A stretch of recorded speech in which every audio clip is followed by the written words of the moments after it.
তো কখনো পারিনি। রিশাদ হোসেন বাচ্চা ছেলে, ওর বলই বুঝতে পারে না। লড়াই করে জিতবো আমরা। ফুটবলে বলে আমরা পিছিয়ে আছি।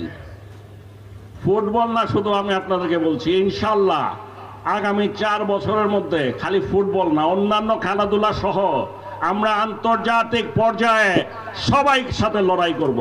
কাউকে ভয় পাই না, আমাদের নতুন প্রজন্ম কাউকে ভয় পায় না। এই যে প্রথমবারের মতো বাচ্চা বাচ্চা ছেলেগুলা খেলতে গেছে, ক্রিকেট খেলতেছে। এই যে আমরা সুপার 8-এ উঠলাম, এর আগে তো কখনো পারিনি। এই যে তানজিদ তামিম বাচ্চা ছেলে, কি সব বাঘা বাঘা বোলার, ভয় পায় না কিন্তু, এখনো ভয় পায় না। তানজিদ সাকিব বল করতেছে, এটাও একটা বাচ্চা ছেলে, জীবনের প্রথম খেলতেছে। এইসব দলের প্লেয়ারদের দেখেই নাই, নামই শুনছে খালি। ওর বল করে যে একটু ভয় পায় না। বড় বড় প্লেয়াররা থমকাই গেছে, একে কই থেকে আসলো। রিশাদ হোসেন বাচ্চা ছেলে, ওর বলই বুঝতে পারে না। হারতে পারি আমরা হারতে পারি, কিন্তু কাউকে ভয় পাই না। লড়াই করে জিতবো আমরা, এবং এটা একমাত্র সম্ভব এই নতুন প্রজন্মের মাধ্যমে।